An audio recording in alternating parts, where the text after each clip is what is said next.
Astaghfirullah. Assalamualaikum warahmatullahi wabarakatuh. Alhamdulillah, salatu wassalamu ala rasulillah wa ala alihi wa sahbihi wa mawalah, wa la hawla wa la quwata illa billahi wa ba'du. Alhamdulillah, segala puja dan puji hanya milik Allah subhanahu wa ta'ala yang telah mempertemukan kita walaupun lewat media Umairah Channel. Selawat iring salam kita haturkan kepada junjungan alam Nabi besar Muhammad sallallahu alaihi wa ala alihi wasallam. Ma'asyiral muslimin wal muslimat rahimani wa rahimakumullah. Pembahasan kajian di pagi hari ini kita akan mengenal tentang keutamaan bulan Syawal. Kenapa kita angkat permasalahan ini? Karena Ramadan sudah berlalu dari kita, dan sesuatu yang telah berlalu tidak mungkin akan kembali. Maka kita disuruh menatap masa depan. Dan orang yang cerdas adalah orang yang senantiasa mempersiapkan dirinya sebelum kematiannya. Dan di bulan Syawal ini banyak keutamaan yang Nabi SAW jelaskan kepada kita. Namun sebelumnya saya akan menjelaskan bulan Syawal dari sisi sejarah dulu. Banyak peristiwa yang berlaku di bulan Syawal. Yang pertama, menikahnya Nabi SAW dengan Sayyidah Aisyah radhiyallahu anha. Itu terjadi di bulan Syawal. Dan Aisyah radhiyallahu anha adalah wanita yang paling dicintai Nabi SAW. Sampai-sampai Amr bin As radhiyallahu an pernah bertanya kepada Nabi SAW, "Ya Rasulullah, siapakah wanita yang paling Anda cintai?" Maka Nabi SAW bersabda, "Aisyah. Aisyah adalah wanita yang paling saya cintai." Bahkan kecintaan Nabi SAW kepada Aisyah radhiyallahu anha membuat cemburu istri-istri yang lainnya, sampai mereka mengutus Fatimah untuk menanyakan perkara ini kepada Nabi SAW. Bahwa istri-istrinya mengadu karena Rasul lebih mencintai Aisyah dibandingkan istri-istri yang lainnya. Tapi Nabi SAW mengatakan, "Ya Aisyah, wahai Fatimah, apakah Anda mencintai ayahmu?" Maka Fatimah mengatakan, "Tentu tidak ada yang lebih aku cintai dibandingkan dirimu." Maka Nabi SAW mengatakan, "Kalau begitu cintai orang yang aku cintai." Maksudnya Aisyah radhiyallahu anha. Tentu penyebabnya karena memang Nabi SAW tidak pernah didatangi Jibril dalam rangka menurunkan wahyu kecuali di kamar Aisyah radhiyallahu anha, dan tidak turun di kamar-kamar istri-istri yang lainnya. Itulah yang menjadikan Rasul sangat mencintai Aisyah radhiyallahu anha. Bahkan Imam Zuhri rahimahullahu ta'ala ketika menyebutkan tentang keistimewaan Aisyah radhiyallahu anha, beliau mengatakan, kalau seluruh wanita-wanita Arab dikumpulkan, kemudian dibandingkan ilmu mereka dengan ilmu Aisyah radhiyallahu anha, tentu ilmu Aisyah menjangkau seluruh ilmu wanita-wanita Arab. Artinya Aisyah radhiyallahu anha adalah wanita yang sangat spesial bagi Nabi SAW, sehingga Nabi SAW menikahi Aisyah radhiyallahu anha. Terlebih beliau adalah putri daripada Siddiqul Akbar, Abu Bakar Siddiq radhiyallahu anhu. satu-satunya laki-laki yang paling dicintai Nabi SAW setelah putrinya Aisyah radhiyallahu anha. Lah pernikahan Rasul dan Aisyah radhiyallahu anha itu terjadi di bulan Syawal. Kemudian yang kedua, Ghazwatu Bani Qunaiqah, perang melawan Bani Qunaiqah. Dan Bani Qunaiqah itu satu di antara 3 kabilah Yahudi. Di sana ada Bani Quraidah, di sana ada Bani Nadhir, dan di sana ada Bani Qunaiqah. Peristiwa perang Bani Qunaiqah ma'ruf. Ketika ada seorang wanita muslimah dilecehkan kehormatannya, disobek aurat oleh seorang Yahudi Bani Qunaiqah, sehingga bangkit seorang muslim kemudian membunuh dia. Akhirnya satu pasar Bani Qunaiqah membunuh seorang muslim ini. Artinya mereka sudah menggagalkan perjanjian mereka yang sudah dibangun sejak lama antara Rasul, orang-orang musyrik dan orang-orang Yahudi di kota Madinah, sampai tercetuskan sebuah piagam yang disebut dengan Piagam Madinah. Lah karena orang-orang Bani Qunaiqah ini sudah merobek perjanjian itu, maka Nabi SAW menyerang Bani Qunaiqah, dan Bani Qunaiqah mengalami kekalahan, dan itu terjadi di bulan Syawal. Kemudian yang keempat, yang ketiga, Ghazwatu Uhud, perang Uhud. Perang Uhud terjadi di bulan Syawal. Dan kita tahu bahwa perang Uhud adalah balas dendam dari orang-orang musyrik Quraisy karena kekalahan mereka di Badar. Sehingga bangkitlah Abi Sufyan yang ketika itu masih kufur, membawa pasukan besar, dan salah satu pemimpinnya adalah Khalid ibn Walid, dan ketika itu belum masuk Islam. Subhanallah. Wa tilkal ayyam nudawiluha bainan nas. Hari-hari itu terkadang diputarkan oleh Allah Azza wa Jalla, di mana seseorang itu terkadang senang, terkadang susah, terkadang menang, terkadang kalah. Nabi SAW mengalami kekalahan di perang Uhud. Tentu ada sebabnya. Bahkan ulama sejarah mengatakan sebenarnya perang Uhud itu hampir mirip dengan perang Badar, di mana para malaikat itu sebenarnya hendak menolong kaum muslimin di Uhud. Tapi karena 40 pemanah yang diletakkan Rasul di Bukit Ainain, ketika itu Rasul bersabda, jangan beranjak dari tempat kalian sampai kusur. Tapi karena sebagian mereka tergoda dengan ghanimah harta rampasan perang, mereka pun turun dan mengindahkan apa yang harusnya mereka lakukan dari perintah Nabi SAW. Mereka tidak peduli dengan perintah Rasul karena tergiur dengan dunia ghanimah. Sebab itulah penyebab kekalahan. Makanya kenapa Nabi SAW mengatakan kelak di akhir zaman umat Islam yang mayoritas akan dikepung oleh umat-umat kafir yang minoritas. Salah satu penyebabnya adalah hubbud dunya wa karahiyatul maut, karena cinta dunia. Itu pula yang menyebabkan kekalahan di perang Uhud. Lah perang Uhud ini terjadi di bulan Syawal. Kemudian juga mati syahidnya Hamzah bin Abdul Muttalib. Hamzah bin Abdul Muttalib ma'ruf Asadullah, singa dari singa-singa Allah Subhanahu wa ta'ala. Dia mati syahid di bulan Syawal. Dan kita tahu bahwa ketika Hamzah ini masuk Islam, maka Islam semakin jaya, karena orang-orang kafir Quraisy siapa dan mengetahui siapa Hamzah itu, kedudukan mereka, kedudukan Hamzah di hadapan mereka, mereka paham. Makanya ketika Hamzah masuk Islam menguatkan kaum muslimin, karena dia dikenal keberaniannya dan ketangguhan dalam perang.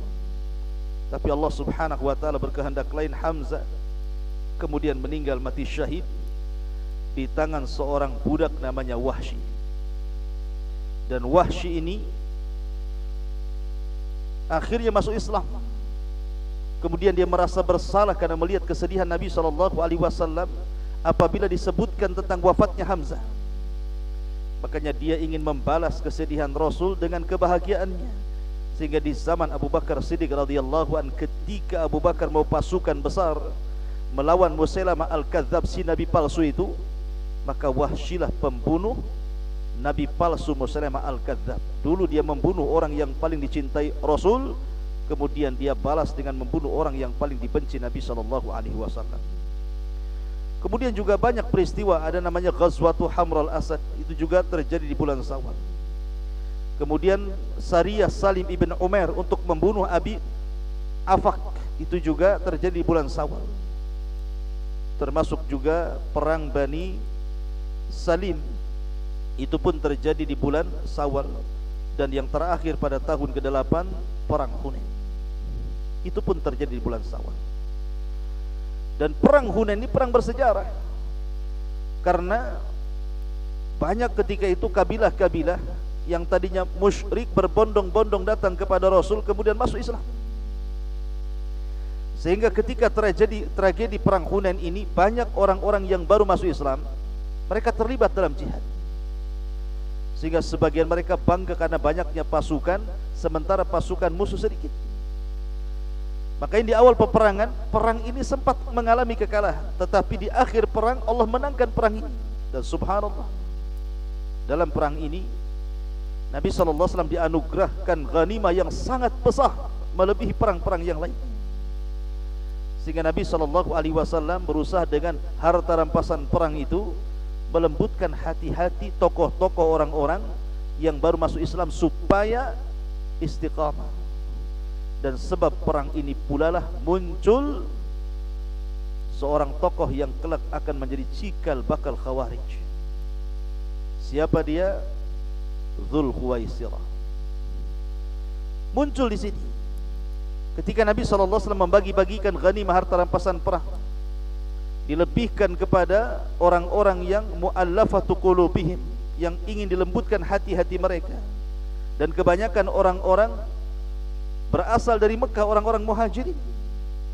Maka Dzul Khuwaisirah tidak terima dan mengatakan, ya Muhammad i'dil, wahai Muhammad adilah dalam pembagian.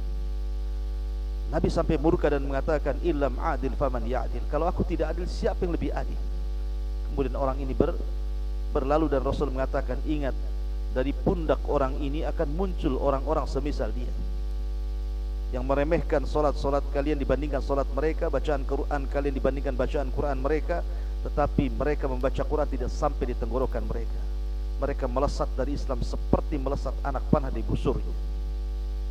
Ma'asyiral muslimin yang dimuliakan Allah Azza wa Jalla, lah peristiwa-peristiwa ini terjadi di bulan Syawal. Adapun keistimewaan bulan Syawal sendiri, Nabi SAW bersabda dalam sebuah hadis yang dikeluarkan Imam Muslim, man shoma Ramadan thumma atba'ahu sittan min Syawal kana kasiyami dahri. Barang siapa yang berpuasa Ramadan sebulan penuh, kemudian diikuti 6 hari bulan Syawal, maka seolah-olah dia berpuasa 1 tahun. Subhanallah. Ramadan hanya 29 hari atau mungkin digenapkan 30 hari. Tapi kalau anda ikuti dengan 6 hari bulan Syawal, berarti seolah-olah anda berpuasa tiap hari sampai 1 tahun, 12 bulan, bukan 1 bulan Ramadan saja. Oleh karena itulah maka saya nasihatkan, bulan Syawal ini cukup lama, 29 hari atau mungkin 30 hari. Kalau hanya mengambil 6 hari saja, artinya masih lebih banyak bulan Syawalnya. Maka jangan sia-siakan bulan Syawal ini untuk melengkapi bulan Ramadan, supaya kita mendapatkan pahala seolah-olah berpuasa setiap hari selama 1 tahun. Dan siapa yang kuat berpuasa setiap hari dalam 1 tahun? Tetapi Nabi SAW meringankan. Ada amalan-amalan yang ringan tapi pahalanya besar. Salah satunya puasa 6 hari di bulan Syawal, menggenapkan Ramadan, pahalanya sama dengan anda berpuasa selama 1 tahun. Adapun tentang masalah orang-orang yang mungkin masih memiliki hutang bulan Ramadan, memang terjadi silang pendapat tentang apakah dia harus membayar puasa Ramadan dulu ataukah Syawal dulu baru kemudian Ramadan. Ada yang mengatakan bahwa tidak mengapa anda Syawal dulu baru mengqadha Ramadan. Terutama wanita-wanita haid, pasti di bulan Ramadan dia akan membatalkan puasanya 1 minggu atau 5 hari atau 6 hari sesuai dengan kebiasaan haidnya. Alasannya boleh mendahulukan Syawal dibandingkan Ramadan karena qada Ramadan itu waktunya muasa, masih panjang, ada 1 tahun sampai Sya'ban tahun depan. Tapi Syawal ini sifatnya mudayyak, waktunya sangat sempit, karena hanya 1 bulan di bulan Syawal saja. Kalau orang luput puasa Syawal tidak bisa dilakukan di bulan Dzulqa'dah, di bulan Dzulhijjah ataupun Muharram. Tapi kalau orang luput tidak mengqada Ramadan di bulan Syawal, dia bisa mengqada di bulan Dzulqa'dah, Dzulhijjah, Muharram, dan begitu seterusnya. Sebagian ulama mengatakan boleh mendahulukan Syawal baru kemudian mengqada Ramadan. Tapi sebagian yang lain mengatakan tidak. Bagaimanapun yang wajib lebih diutamakan dibandingkan yang sunnah. Al-wajib muqaddam ala sunnah. Maka bayar dulu puasa Ramadan, kemudian Anda puasa Syawal, dan tentu ini yang paling baik. Karena masih memungkinkan kalau Anda umpamanya seorang wanita yang haid hanya 1 minggu Anda tidak puasa, Anda bisa qada di bulan Syawal, kemudian Anda melakukan puasa 6 hari di bulan Syawal. Tapi kalau karena waktunya terlalu mepet, maka dibolehkan Anda melakukan 6 hari puasa di bulan Syawal, kemudian baru mengqada Ramadan sampai Sya'ban tahun depan. Inilah di antara keutamaan bulan Syawal yang disebutkan oleh para ulama. Dan Nabi SAW juga menyebutkan dalam sebuah hadis yang dikeluarkan oleh para ulama hadis, di antaranya dari sahabat Tamim Ad-Dari radhiyallahu anhu. Nabi SAW bersabda, "Awwalu ma yuhasabu bihil 'abdu yaumal qiyamah salatuhu. Fa in akmalaha kutibat lahu nafilatan. Fa in lam yakun akmalaha qala Allah subhanahu li malaikatihi unzuru hal tajiduna li 'abdi min tatawwu'in fa akmilu biha ma dhayya'a min faridatihi thumma tu'khadul a'malu ala hasbi dhalik." Kata Nabi SAW, awal yang pertama kali dihisab seorang hamba pada hari kiamat adalah solat dulu. Solat yang pertama dihisab. Itu kalau urusan hak kita dengan Allah. Tapi kalau hak kita dengan hamba, tentu urusan darah. Maka barang siapa yang menyempurnakannya, fa'in akmalaha, kalau seandainya dia menyempurnakannya, kutibat lahu nafilatan, maka akan dicatat sebagai nafilah. Fa'illam yakun akmalaha, tetapi kalau seandainya kurang sempurna melaksanakan kewajiban itu, seandainya mungkin solatnya terkadang kurang khusyuk, mungkin solatnya terkadang ya malas-malas, maka Allah subhanahu wa ta'ala akan berfirman kepada para malaikatnya, lihatlah kepada hambaku ini, apakah dia banyak mengerjakan perkara-perkara sunnah, solat-solat sunnah, rawatib, ataupun puasa-puasa sunnah. Kalau seandainya dia menyempurnakan hal itu, maka sempurnalah kewajibannya. Tapi kalau seandainya dia melalaikannya, maka akan berkuranglah kewajibannya, dan itu akan dibalas sesuai dengan amalnya. Oleh karena itulah maka perkara-perkara sunnah ini bisa menyempurnakan yang wajib. Maka jangan sampai meninggalkan puasa 6 hari di bulan Syawal. Ma'asyiral muslimin yang dimuliakan Allah subhanahu wa ta'ala, adapun secara umum puasa sendiri adalah amalan yang luar biasa. Sampai-sampai Nabi SAW menyebutkan di sorga itu ada 1 pintu khusus bagi orang-orang yang berpuasa. Kata Nabi SAW, inna fil jannati bab yuqalu lahu Rayyan. Di sorga itu ada 1 pintu yang disebut dengan babur Rayyan, pintunya Rayyan.